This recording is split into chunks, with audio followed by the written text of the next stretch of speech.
Здраво на сите и доредовте во моето ново видео. Денес се навраќаме на еден мој стар мини серијал каде што покажував кои се маките на некои луѓе. Започнавме тоа да го правиме со луѓе што носат наочари, па продолживме со ниски луѓе. Последно, ако не се лажам, беше маки на јутубери. Не знам дали некој пропуштам, ама мислам дека само тие три ги имам направено, ако некој сум заборил, јас извинувам. Но денес се посветуваме на маките на високите луѓе. И затоа денес ја вака високо се постави под мојот сетап. Ја не сум висок, ама затоа имам некои висок другари, заедно со него ми помогна да го направиме ова видео површно.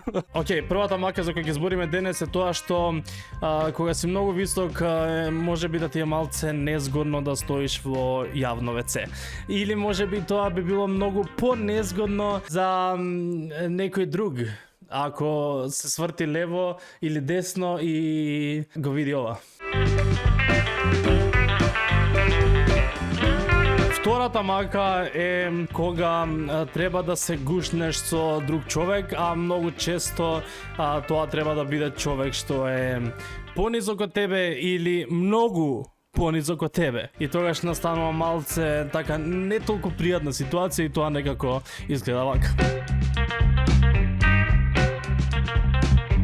Следната мака што најмногу мислам дека важи за високите женски. Не знам колку е тоа често, ама знам дека кај дел од машките им смета кога женското е повисок од нив и обично преферираат кога они се повисоки, а нивната девојка е пониска од нив. Кај некои луѓе висока женска е ред флег. Јас не викам дека има ништо погрешно во тоа, ама ете, можеби кај некој тоа представува мака ако е високо женско и машкото пониско од неа, не сака да биде со незе затоа што она е многу повисока од него. Следната мака е прашањето кое едноставно не можеш да го избегнеш и кога некој човек е висок, доаѓаш до предпоставка дека тој човек мора да биде толку висок само поради тоа што тренира кошарка. Ти мораш да го прашаш: бате, тренираш ли кошарка? Трпиш лоши шеги, тоа може да се стави како некоја си втора, уште една мака што можеш да трпиш секогаш онакви лоши хехенца,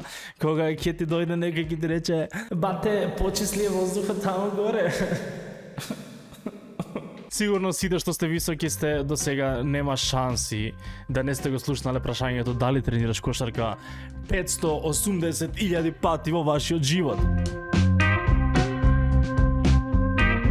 Следната мака е дека едноставно не те собира никаде и се ти е мало, а почнувајќи од тоа да не можеш да најдеш никаде патики, затоа што никаде нема број 49. Друга мака е кога си во кревет и едноставно нозете ти висат, затоа што најчесто креветите не се градени за тоа човекот да има 2 метри или повеќе или колку и да е. Таа мака некако изгледа вака. За следната мака исто така не успеавме да направиме пример, затоа што за Белја, баш кога сакавме да снимаме, не можевме да најдеме ниту еден низок пролаз. Многу често кај сите високи луѓе, они мораат често да се наведнуваат и кога има некоја си не толку висока врата или некој пролаз, они мора да го прават секад ова. И така да ги поминуваат сите пролази, треба едноставно цело време да пазиш да не се удриш во нешто. И тука доаѓа тоа дека не е само проблем високи пролази и врати, туку може да биде проблем и било како висок предмет, како што е некоја сисијалица.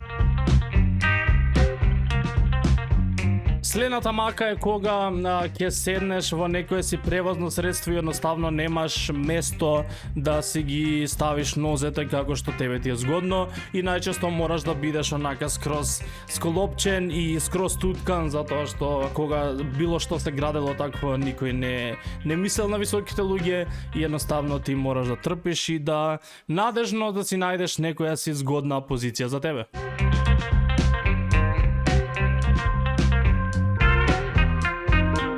Сега кога веќе доаѓам до крај си мислам да не нешто пропуштив, ми текна вајде уште една лоша шега дека кога си искочен со висок другара негде ќе отидеш подалеку или диско или шо и да е, оние лоши шеги дека се чекаме кај високиот, дека него ќе го видиш кај да е. Последната мака е дека си human selfie stick и секогаш телефонот за селфи, за сликање ти доаѓа на тебе затоа што тебе не ти треба selfie stick и можеш само да испружиш твојата рака, сите те тера да да сликаш ти дека нели си највисок.